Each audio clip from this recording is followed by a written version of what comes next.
Welcome to our channel.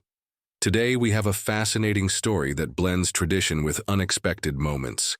A royal guard at the Tower of London, a routine patrol, and a shocking incident that sparked a global debate. But what happened when military protocol clashed with public safety? Stick around to find out. And I'd love to know where you're watching from today. Drop a comment below.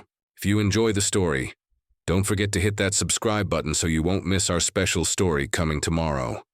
Let's dive in. A royal guard versus a child. Did military protocol go too far?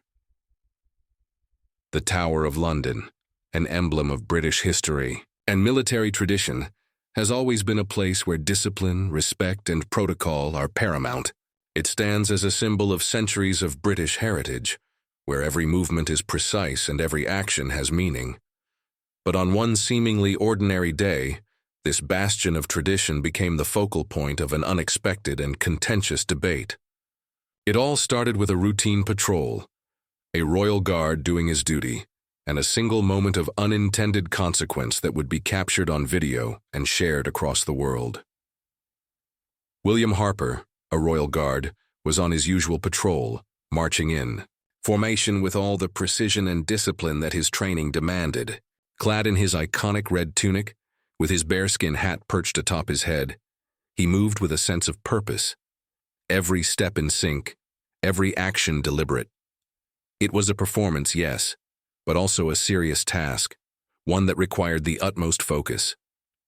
His duty was not simply to stand still. It was to represent the strength and stability of the monarchy, to uphold the security of the nation. It was a job that demanded nothing less than complete adherence to protocol, no matter the situation. As William made his way through the busy area around the tower, tourists surrounded him, snapping photos and trying to get a glimpse of the living statue that was the royal guard. This was a familiar scene.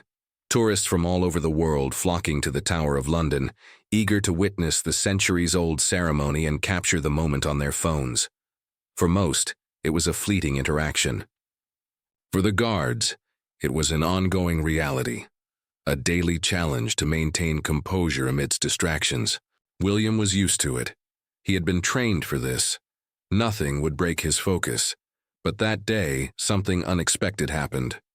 As William continued his patrol, he found himself face to face with an obstacle that he couldn't have anticipated.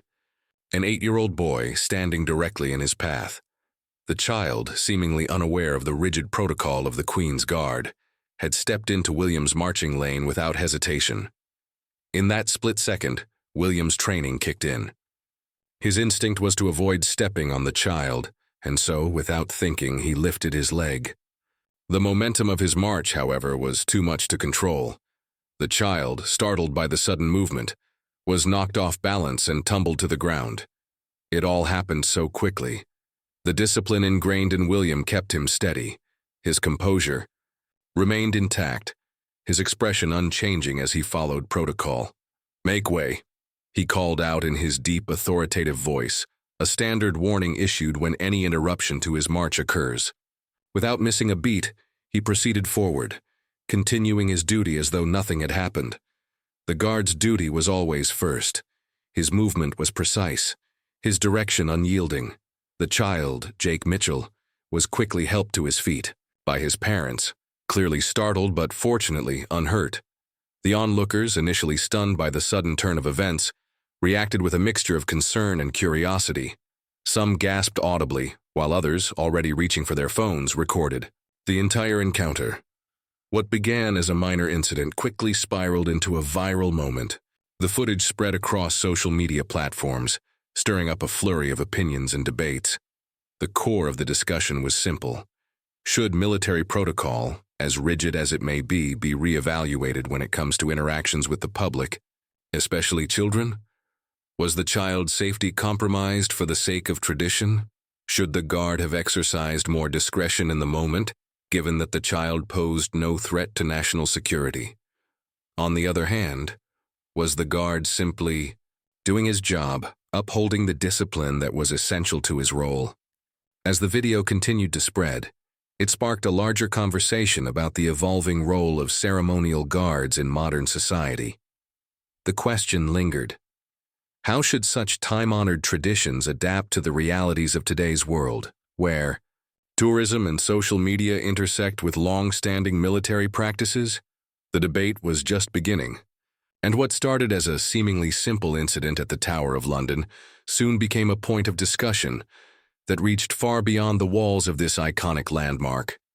As the video of the incident spread across social media, the reactions were immediate and intense. People from all corners of the world weighed in, each with their own opinion on what had transpired. The incident, once a brief moment of confusion at the Tower of London, had now ignited a firestorm of debate. Opinions were split down the middle. On one hand, there were those who criticized William Harper's unwavering adherence to protocol. How could a child, clearly no threat to national security, be treated with such rigidity? Couldn't he have exercised some degree of compassion, of flexibility in the face of an innocent mistake? Others defended the soldier's actions, pointing out the importance of discipline in the military. For them, the Royal Guard was not simply a tourist attraction or a performer. William wasn't there to entertain. He was there to uphold centuries of tradition, to maintain the security of the monarchy, and to serve as a symbol of national pride. These guards were not actors. They were professionals, trained to follow protocol at all costs. The incident, while unfortunate, was simply the result of an unfortunate interaction between military duty and the unpredictability of tourists. There was no room for leniency when it came to maintaining the integrity of the role. The situation grew even more complicated when the public began to voice their opinions. Some argued that the presence of children, especially in such a tourist-heavy environment, should have been accounted for. William, they said, was a soldier, yes, but he was also part of a public-facing display. He was a representative of British tradition, and in a setting filled with curious onlookers, it was inevitable that civilians would get too close. One faction of the public even suggested that William could have exercised some discretion. After all, it was just a child. There was no reason to forcefully knock him down. Others, however, were quick to defend William and his actions. "This isn't a playground," they said. "This is a position of national significance." They emphasized that William's duty, his commitment to maintaining the strictest military discipline, was paramount. The child, while innocent, should have been kept out of the soldier's path. Parents, they argued, had a responsibility to ensure their children stayed clear of the guards.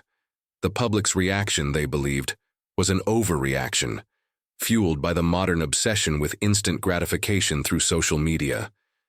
The debate only intensified as the video continued to go viral.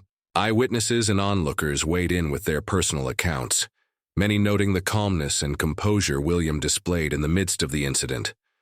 The guard, despite the chaos unfolding around him, had not faltered. He had maintained.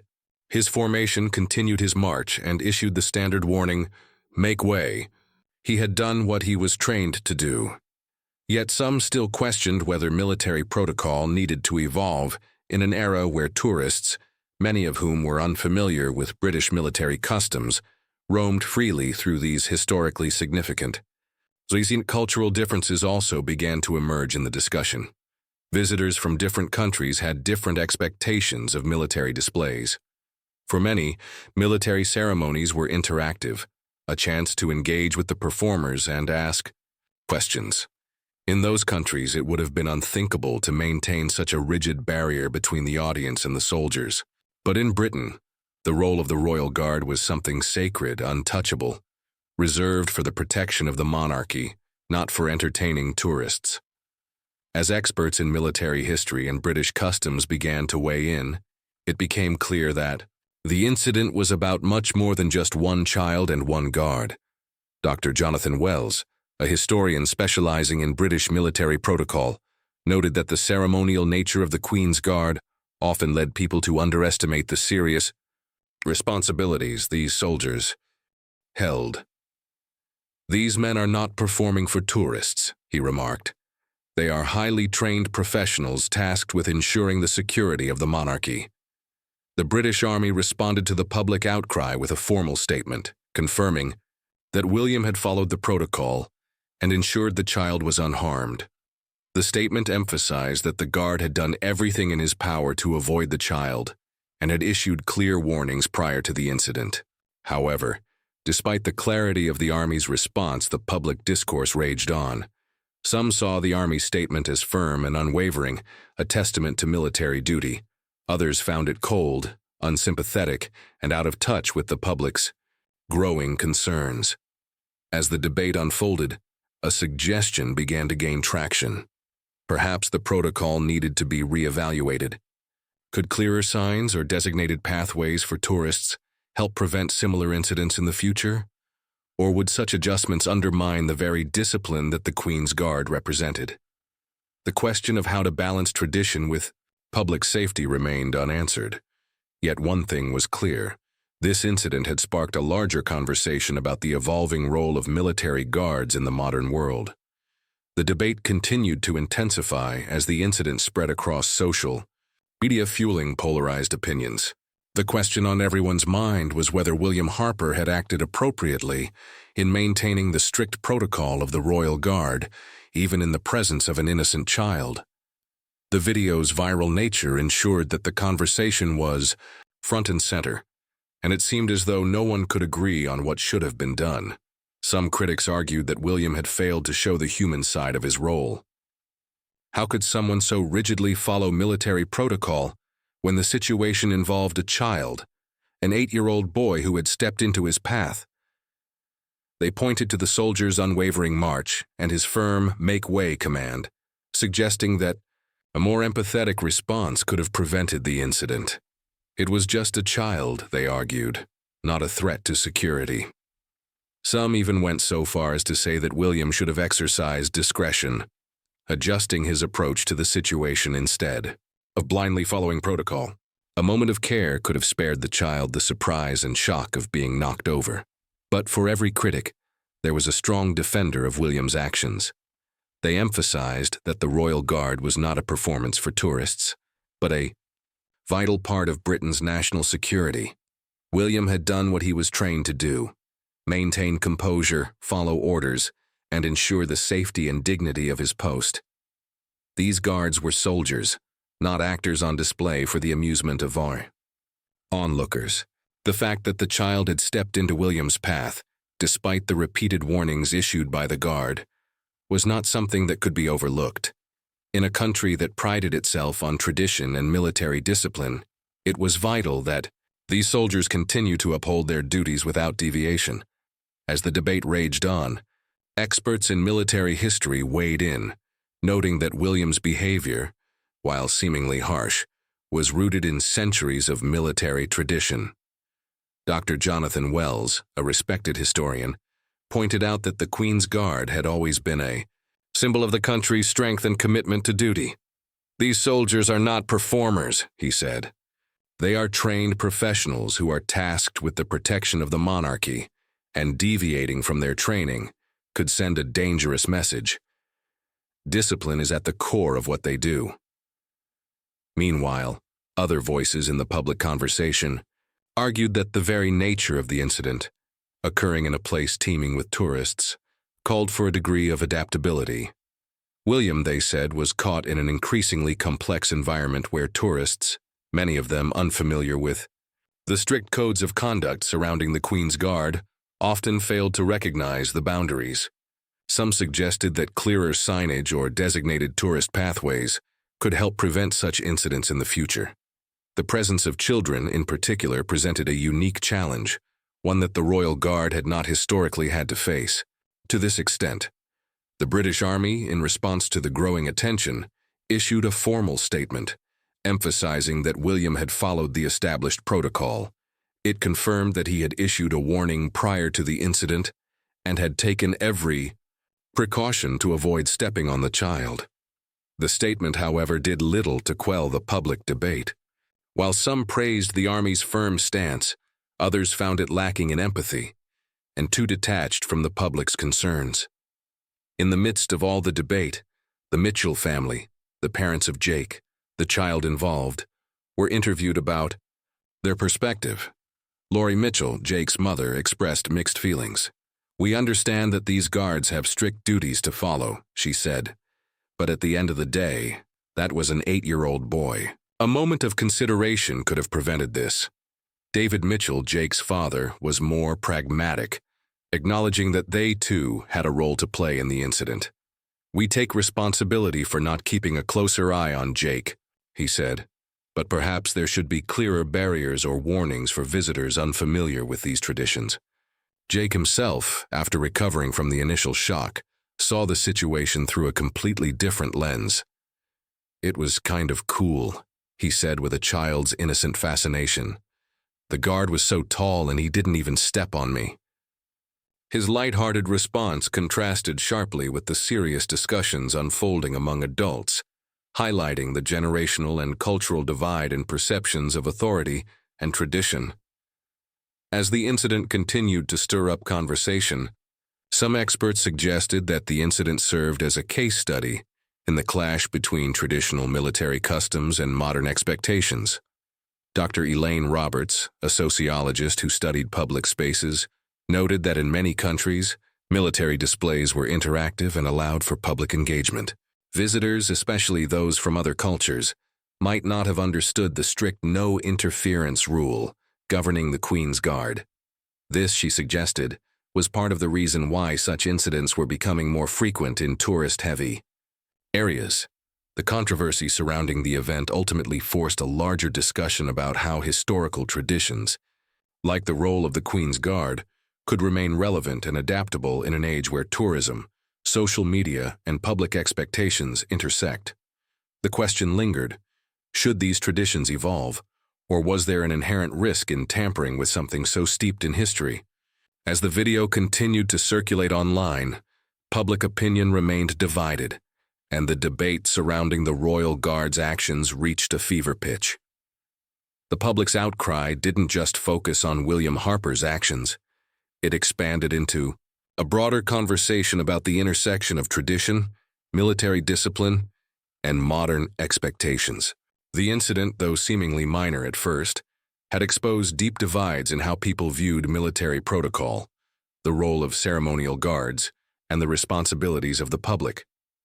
The Mitchell family, central to the controversy, became the focal point of much of the discourse. In interviews, Lori Mitchell, Jake's mother, expressed concern over the lack of empathy shown by the soldier in the moment. "We understand that these guards have strict duties to follow," she said. "But at the end of the day, that was an 8-year-old boy. A moment of consideration, of slowing down, could have prevented this." Her words resonated with many who felt that protocol should have taken a back seat in a situation where a child was involved. Some even went as far as to suggest that perhaps William had been too focused on his training and too unwilling to bend in the face of an innocent mistake. After all, the child wasn't a security threat.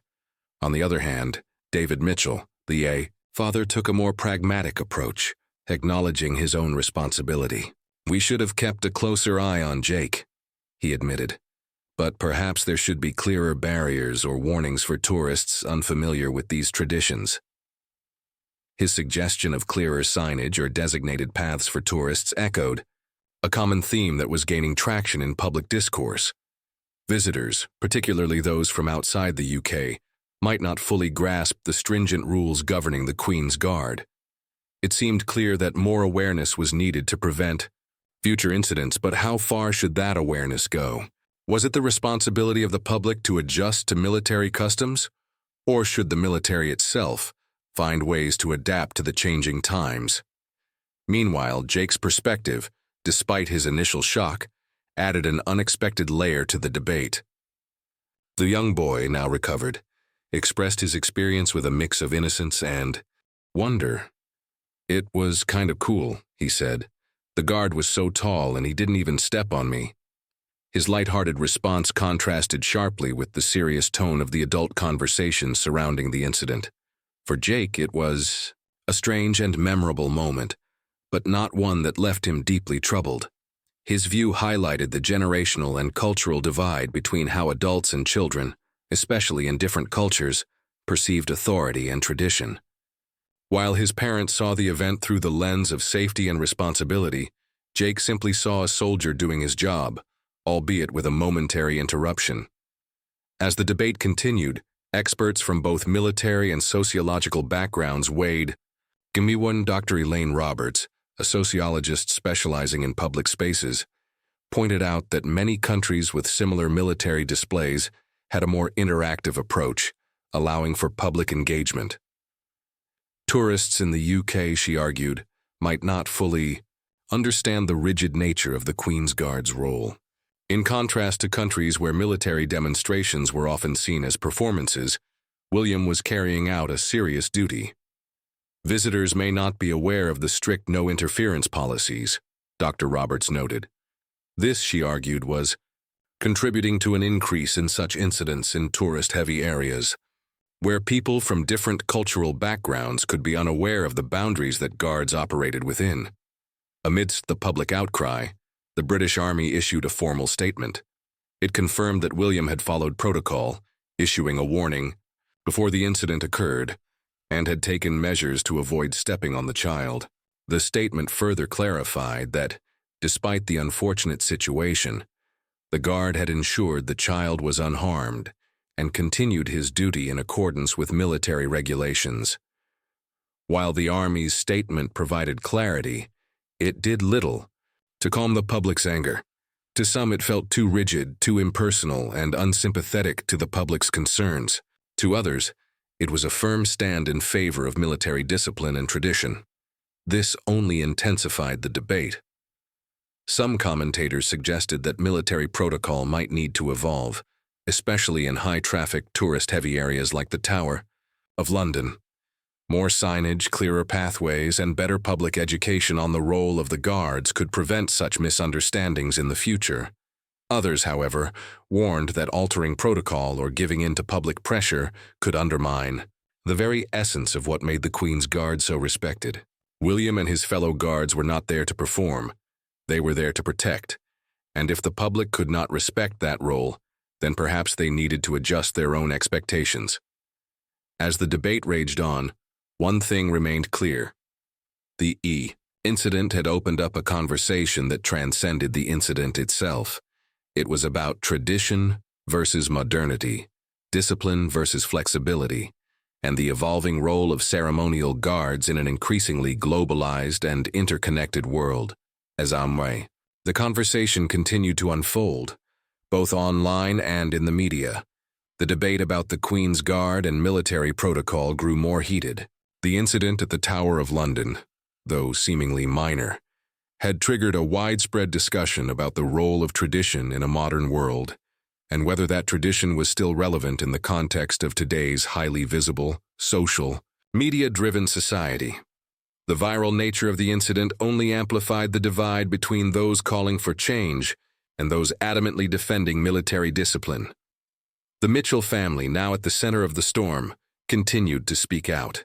While David Mitchell accepted his responsibility as a parent to keep a closer watch on his son, Laurie Mitchell found it difficult to reconcile the guard's unyielding adherence to protocol with the reality of the situation. "That was a child," she reiterated in another interview. "He wasn't a threat. There's no reason why the guard couldn't have been a bit more flexible." Her words echoed the sentiments of many who felt that in a scenario involving children, there should be room for empathy and understanding. But to others, this was the crux of the problem. William Harper was not simply a performer. He was a trained soldier, and bending the rules could set a dangerous precedent. Meanwhile, Jake's perspective provided an interesting contrast. After recovering from the shock, the young boy had a much lighter view of the incident. "It was kind of cool," he said, his childlike wonder showing through. "The guard was so tall and he didn't even step on me."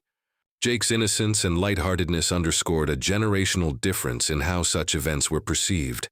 For adults, the incident raised serious questions about responsibility, safety, and military duty, while Jake seemed to regard it as a unique moment of fascination rather than trauma. His viewpoint, however innocent, also shed light on the differences in cultural understanding, particularly regarding authority and military protocol. In many places, soldiers were seen as performers or interactive displays, and for many visitors, the concept of military discipline was not well understood. While the Mitchell family's opinions varied, experts from both military and cultural backgrounds continued to offer their analysis. Dr. Elaine Roberts, a sociologist, pointed out that different cultures had different expectations of military and public interaction. In many countries, military displays are more interactive, she noted. There's an expectation of engagement with the public. This, she argued, was one of the reasons why the incident had spiraled so quickly. Visitors from abroad might not have understood the rigid no-interference rule governing the Queen's Guard. They might not have realized that the Guard was not there for entertainment, but for a much more serious purpose. The public reaction was further fueled by the fact that this incident had occurred in one of the world's most popular tourist sites. The Tower of London, with its centuries-old history, was a constant magnet for tourists, many of whom were unfamiliar with the Guard's strict code of conduct. The debate was not just about whether William should have been more lenient, but about whether military protocol needed to change in response to modern-day realities. Was it reasonable to expect visitors, especially tourists, to understand the nuances of military protocol when they had no prior exposure to it? Or was it up to the public to respect the traditions that had been in place for centuries? The British Army, in response to the growing controversy, issued another statement, standing by William's actions. They confirmed that William had followed procedure, had issued clear warnings, and had taken every possible measure to avoid the child. The Army made it clear that protocol was not something that could be compromised, as it ensured the security and dignity of the monarchy. But while the statement was clear, it failed to fully resolve the public outcry. Some felt the Army's response was too rigid, too impersonal, while others praised it as a necessary reaffirmation of military duty. As the debate raged on, public discourse shifted toward the possibility of solutions. Calls for greater public education on the role of the Queen's Guard began to gain traction. Proposals for clearer signage, designated pathways for tourists, and perhaps even changes in the way the Guard interacted with the public were all discussed. Yet, despite these suggestions, there was a strong counter-argument that altering protocol in any way could undermine the very essence of what made the Queen's Guard such a revered symbol.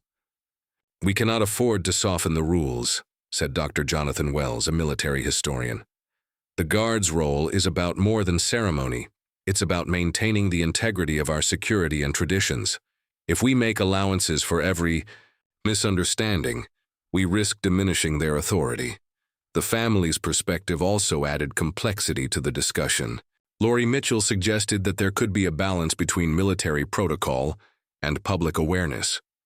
David Mitchell, on the other hand, pointed out that the burden was also on the public to respect the soldiers' space and role. His call for clearer barriers and educational efforts seemed to strike a middle ground between preserving tradition and adapting to modern tourism.